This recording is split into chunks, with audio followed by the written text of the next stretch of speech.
Irmãos, eu agradeço muito a gentileza dos irmãos ao me apresentar, e eu quero convidar os irmãos para abrirmos as nossas Bíblias na primeira carta de Pedro, no capítulo de número 1. Primeira carta de Pedro, capítulo 1.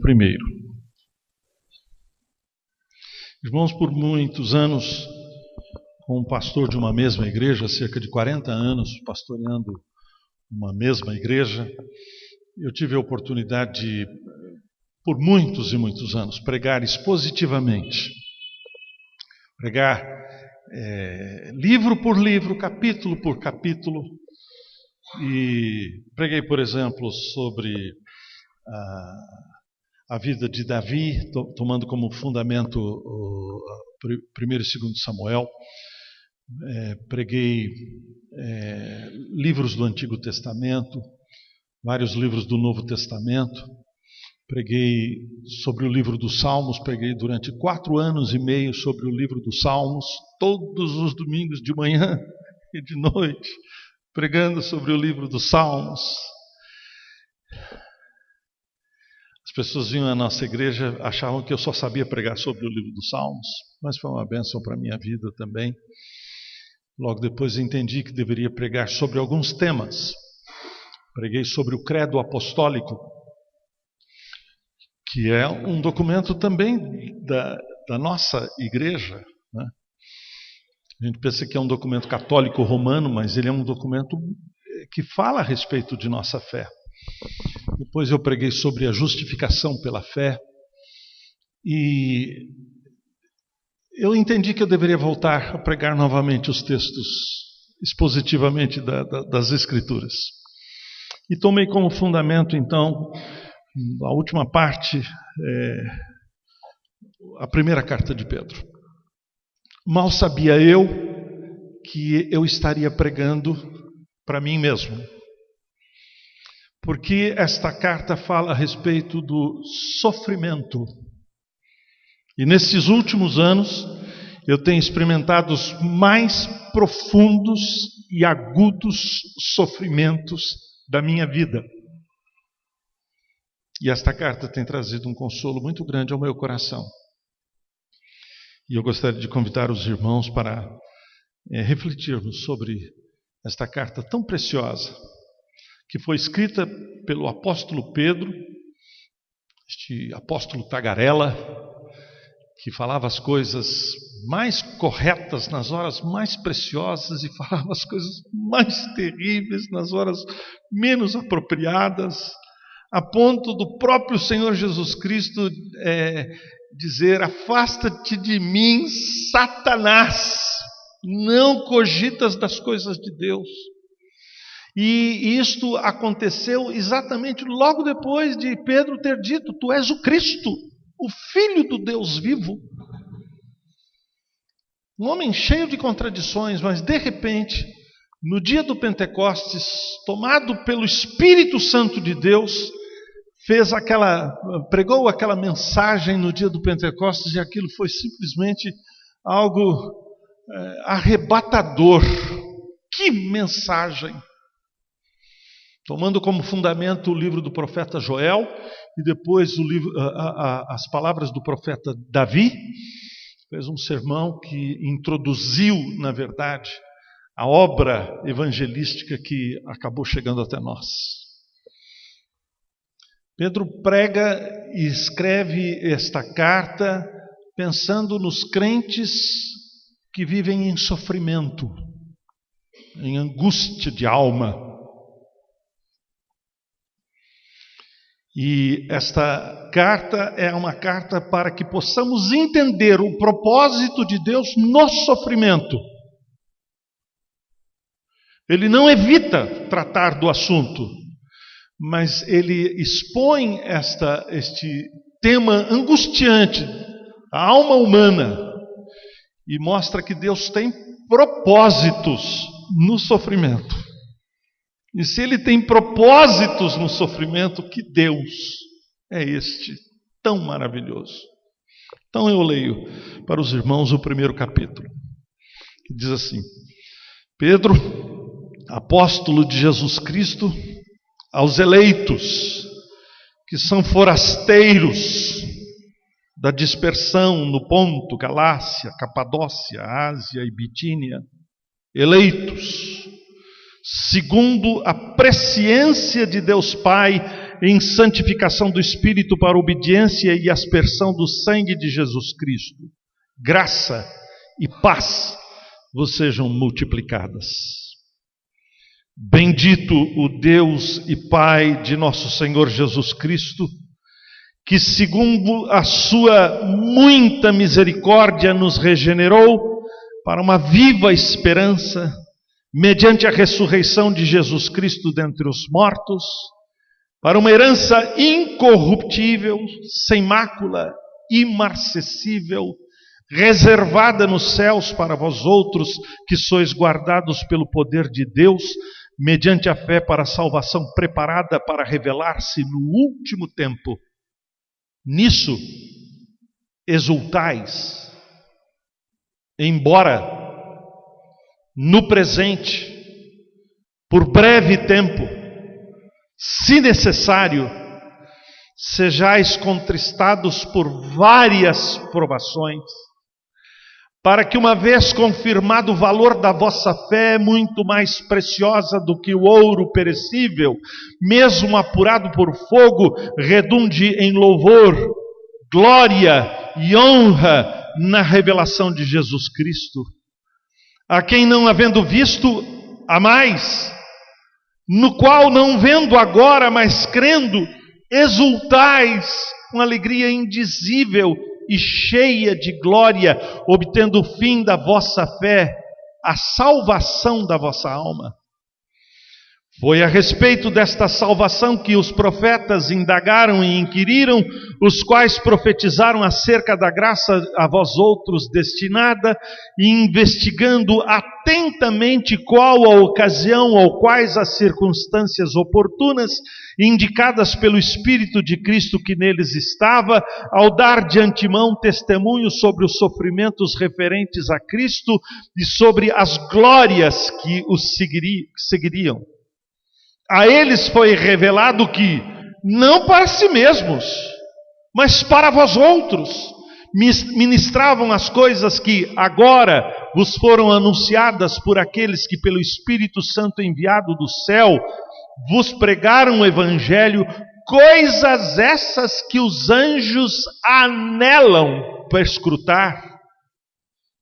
Por isso, cingindo o vosso entendimento, sede sóbrios e esperai inteiramente na graça que vos está sendo trazida na revelação de Jesus Cristo.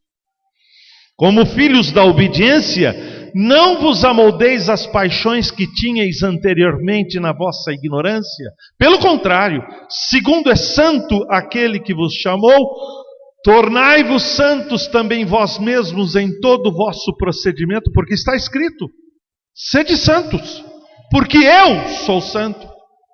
Ora, se invocais como Pai aquele que, sem acepção de pessoas, julga segundo as obras de cada um, portai-vos com temor durante o tempo da vossa peregrinação, sabendo que não foi mediante coisas corruptíveis, como prata ou ouro, que fostes resgatados do vosso fútil procedimento que vossos pais vos legaram, mas pelo precioso sangue, como de cordeiro sem defeito e sem mácula, o sangue de Cristo, conhecido com efeito antes da fundação do mundo, porém manifestado no fim dos tempos, por amor de vós, que por meio dele tendes fé em Deus, o qual o ressuscitou dentre os mortos e lhe deu glória, de sorte que a vossa fé e esperança estejam em Deus.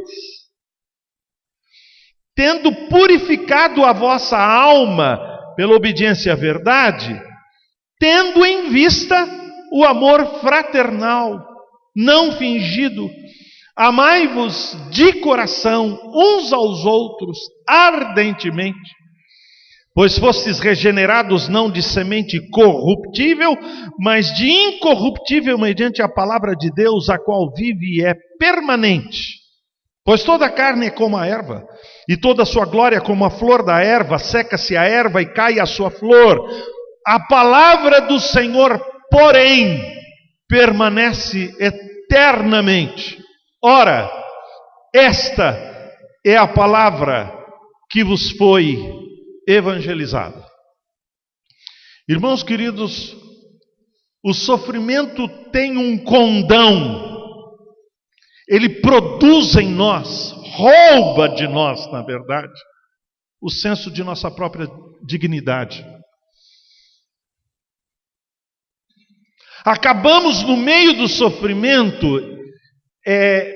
perdendo aquilo que efetivamente somos.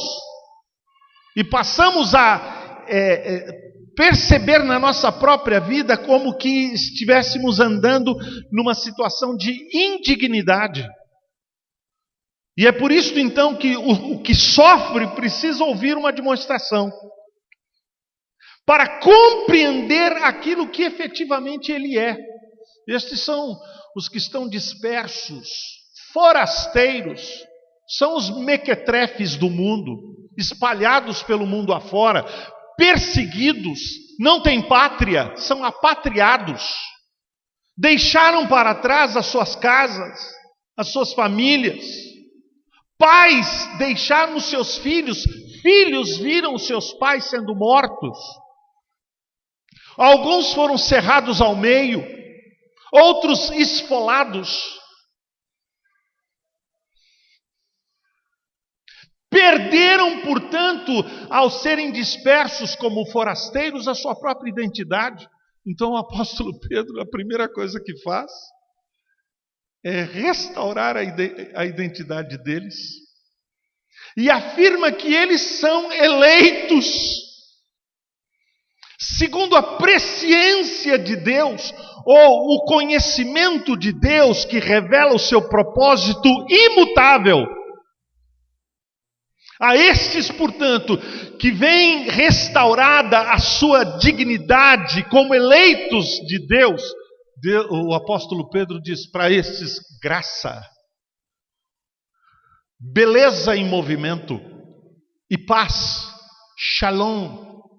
O conhecimento de que Deus efetivamente governa o mundo e Ele é bom, apesar de as circunstâncias adversas que muitas vezes nos surpreendem, porque Deus efetivamente é surpreendente. Aí então o apóstolo Pedro coloca diante dos que recebem esta carta uma doxologia, uma saudação, um louvor, uma louvação a Deus. Ele: bendito o Deus e Pai de nosso Senhor Jesus Cristo. E descreve a partir daí as grandes benesses que o crente recebe por mera graça. Coisas que são firmadas não propriamente porque Deus vê neles alguma coisa que desperte em Deus algo a responder a eles. Não! Eles não são amados porque são amáveis. Eles não foram justificados porque Deus vê justiça neles. Absolutamente. Deus produz fora deles amor para amá-los, e produz fora deles justiça para justificá-los. Aí o apóstolo Pedro diz o seguinte: nestas realidades tão maravilhosas, nisto exultais. Preste bem atenção. Ele não está falando a respeito de uma alegria que porventura seja algo que invada o coração. Ele está falando a respeito de exultamento. É mais do que alegria. Mas de repente, uma pedra no meio do caminho. E esta pedra precisa ser transposta. E estas palavrinhas de repente nos trazem uma visão que parece ser completamente contraditória, paradoxal, porque ele diz assim: embora, percebeu? Nisso exultais, embora E ele coloca uma série de coisas como que se estivesse armando uma rede para quem vai ouvir estas palavras, porque o tombo é grande. É uma rede de proteção, embora no presente, por breve tempo, se necessário, sejais contristados por várias provações. Ele não está falando a respeito de tristeza meramente. Ele está falando a respeito de contristamento, que é tristeza que aperta a alma. Parece que a gente vai morrer. Duas emoções, duas realidades que são antagônicas, paradoxais, em paralelos completamente opostos. Exultação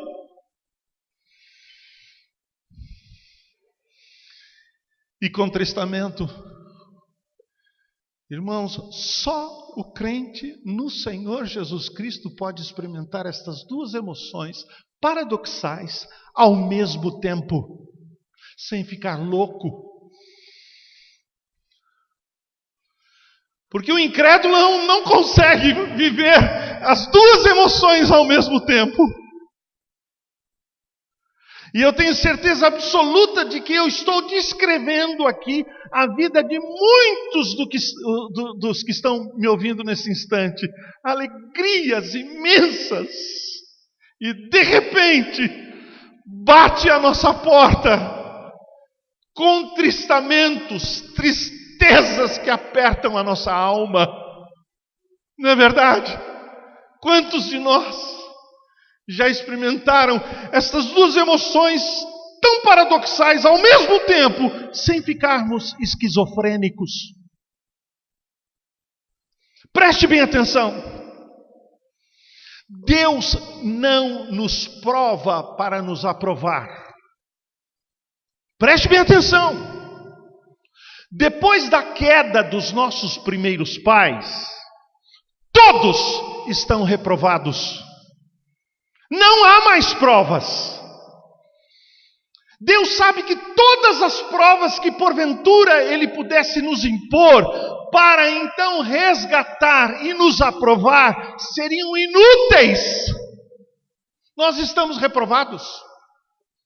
O que Pedro está falando não é propriamente a respeito de uma provação para nos aprovar. Ele está falando a respeito de depuração. E por esta razão ele nos leva então ao mundo da metalurgia.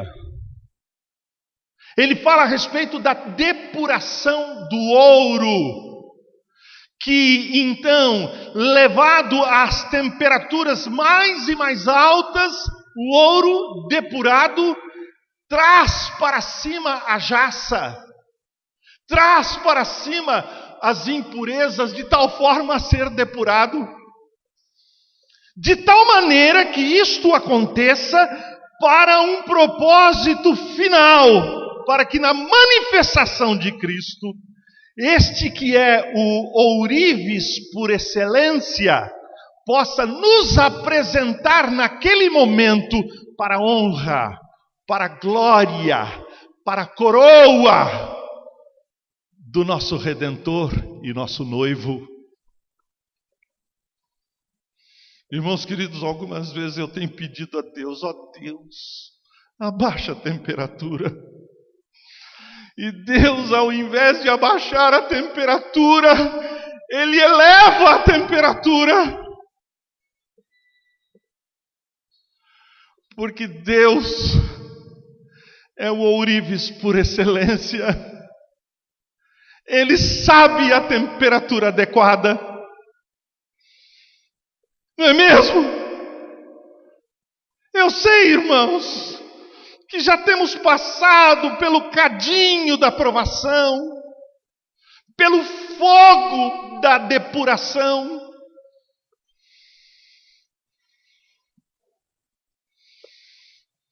E dá a impressão, irmãos, que nas horas mais difíceis estas sejam as horas mais cabais, e que a partir daí então a gente vai ter um certo descanso, um certo refrigério, e parece que nas horas das provações é que vem as outras provações.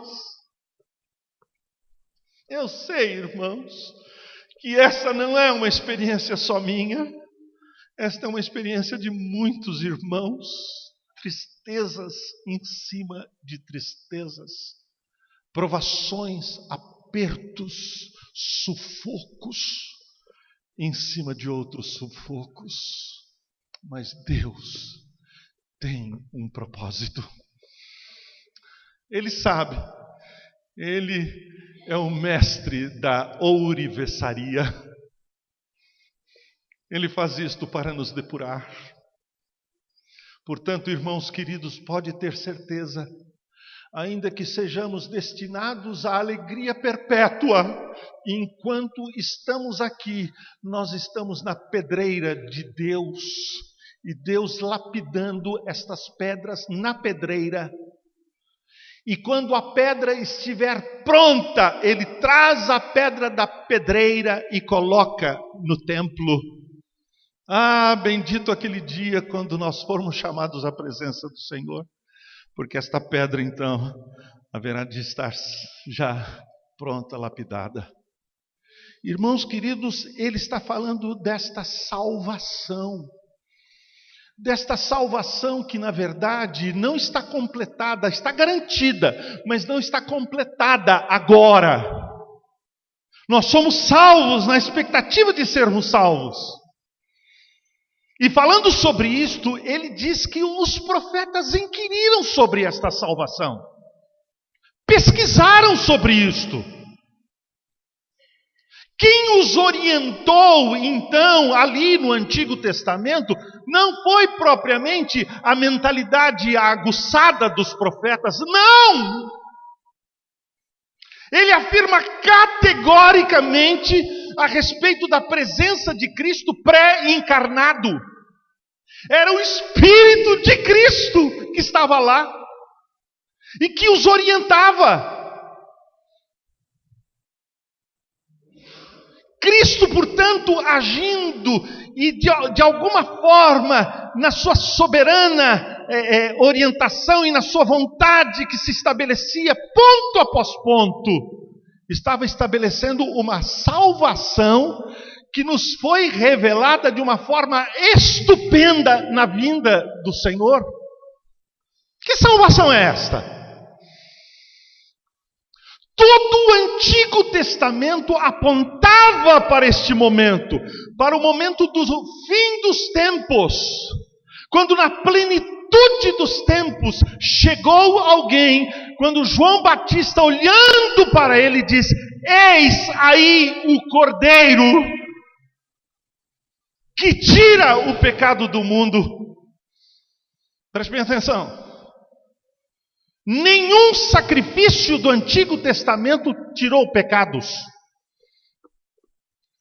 Todo o sangue do Antigo Testamento derramado sobre o altar não atingiu o objetivo que lhe era proposto. Insuficiente a ponto de Salomão, quando consagrou o templo, fez imolar milhares de animais. E isto aconteceu dia após dia, constantemente, por causa segundo o que nos revela o escritor aos Hebreus, da insuficiência destes sacrifícios. Os sacrifícios do Antigo Testamento não perdoaram pecados. Os sacrifícios do Antigo Testamento suspenderam a punição. Até que veio o Cordeiro, simbolizado por todos os outros cordeiros do Antigo Testamento. Quando veio o Cordeiro, o verdadeiro Cordeiro, este sim, recebeu sobre si a punição do pecado de todos os eleitos, porque é sobre os eleitos que Pedro fala. Nenhuma gota de sangue de Cristo foi derramada em vão. O propósito salvador de Cristo atingiu o seu objetivo em cheio. Cristo morreu pelos eleitos. É por isso que o profeta Isaías, falando a respeito da morte de Cristo, afirmou: tendo visto o precioso trabalho de sua alma, ficou satisfeito. Então preste atenção, Cristo não morreu para tornar possível a salvação. Cristo morreu para tornar certa a salvação. Ah, bendito Senhor, porque não deixou nas minhas mãos a dependência da conclusão de sua obra que fora perfeita. Ele não colocou nas minhas mãos de tal forma que eu completasse esta obra pela minha aceitação. Não! Ele morreu e atingiu o seu objetivo. Irmãos queridos, Deus não encontra justiça em nós. Deus produz justiça fora de nós, de tal forma que Ele nos justifique. Ele não, na verdade, não infunde justiça em nós. Ele declara justiça fora de nós, imputando esta justiça numa declaração forense, jurídica, fora de nós. Não há um justo. Você não é justo. Deus, na verdade, é consistente, e o apóstolo Paulo, escrevendo a sua carta aos Romanos, afirma categoricamente que Deus é justo e justifica o injusto, mantendo-se consistente. Porque já pensou, se um juiz que quer ser justo, justifica o injusto, não é justo. Afeta o caráter do juiz. Mas Deus, na sua infinita sabedoria, neste plano eterno de salvação, determinou que alguém, não em nós, que encontrasse justiça fora de nós, para nos justificar. E aqueles por quem Cristo morreu, Deus então se inclina para realizar a completude da obra. Já pensou? Que coisa maravilhosa! Que salvação é esta? É por isso que os anjos ficam perplexos. Olham para esta obra salvadora que foi revelada na plenitude dos tempos em Cristo e eles ficam boquiabertos, admirados. Como Deus é sábio! Ele é justo e justifica o injusto de maneira justa e perfeita, mantendo-se impoluto em seu caráter. Ele justificou a você pela justiça que Ele não encontrou em você, mas pela justiça que Ele proveu fora de você, a justiça perfeita de Jesus Cristo. Irmãos queridos, esta salvação tão maravilhosa é uma salvação que nos foi declarada e por esta razão muitas vezes nós não sentimos.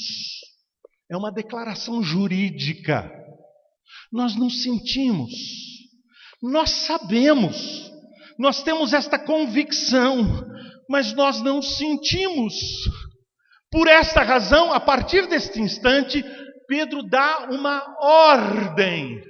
Ele diz que nós devemos cingir o nosso entendimento. As versões mais antigas dizem assim, cingindo os lombos do vosso entendimento. É uma coisa, na verdade, que precisamos colocar na nossa mente, estabelecermos na nossa mente. E preste bem atenção. Quando nós estabelecemos isto, reconhecemos que a nossa salvação não depende absolutamente daquilo que nós fizemos, mas daquilo que Cristo fez por nós. Então, nós nos tornamos livres. Parece o contraditório aqui, porque cingir os lombos do entendimento significa colocar cinta, amarrar o entendimento. Mas Pedro está dizendo exatamente o contrário. E para entendermos, nós precisamos voltar ao contexto histórico. O que acontecia é que naqueles idos, para que um homem pudesse correr com desenvoltura, visto que eles se vestiam de túnicas, eles levantavam a túnica e amarravam a túnica nos lombos, na cintura, para que eles pudessem ter liberdade. E quanto mais conhecemos a verdade, este propósito, este plano de Deus para a nossa salvação, que não depende de nós, mas depende da obra completa e perfeita de Cristo. Então, liberdade. Conhecemos a verdade e a verdade nos liberta. E uma série de outras declarações maravilhosas são colocadas diante de nós, que eu não tenho tempo para expor. Cada uma dessas declarações, somente uma, que me deixa assim, algumas vezes perplexo, porque o objetivo, o alvo supremo, aquilo que Deus coloca para que eu possa então alcançar, é que eu seja santo, como Ele é santo. Como? Você já imaginou isso? Ser santo, como Deus é santo. Então, meus irmãos, eu entendo que isto não está estabelecido propriamente neste esforço pessoal, mas nesta aproximação das coisas de Deus e de sua palavra. Quanto mais próximos de Deus, quanto mais próximos da palavra de Deus, quanto mais próximos do povo de Deus, mais santificação. Eu sei que nós vamos sair daqui mais santificados hoje, porque a palavra exposta da parte de Deus é como água que nos lava. Isso me faz lembrar de uma experiência de uma lavadeira que chegou diante do seu pastor e disse assim: pastor, eu não me lembro muito bem dos seus sermões, dos detalhes dos seus sermões, mas uma coisa eu sei, os seus sermões bíblicos causaram um impacto na minha vida. O senhor sabe, pastor, eu sou lavadeira. Eu não sei aonde foi parar a água que passou pela minha roupa, mas uma coisa eu sei, ficou limpa. Eu recebi no meu gabinete, alguns anos atrás, o pastor Márcio Valadão, meu amigo pessoal. E quando eu recebi, eu dei uma obra para ele, uma coleção de livros, dei para ele. E fiz uma dedicatória para ele. Anos depois, quando celebrei os meus 30 anos de ministério e de pastorado na primeira igreja, ele gravou uma reportagem e mandaram para mim. E aí então ele disse assim: reverendo Lugero, eu vou dizer para você o que você escreveu na minha dedicatória. O que eu tinha escrito na dedicatória dele é que na presença dos santos nós somos santificados. E não é verdade? Quando nós estamos neste ambiente aqui, na presença uns dos outros, santos e chamados a vivermos uma vida separada para Deus, nós somos santificados. O nosso linguajar é comedido. As nossas atitudes, na verdade, são temperadas. Graças a Deus. E Pedro então vai discorrendo sobre estas verdades maravilhosas e conclui: tudo isto tendo como objetivo o amor de uns para com os outros. E ele coloca então características peculiares deste amor que devem nos adornar. Primeiro, este amor tem que ser de todo o coração.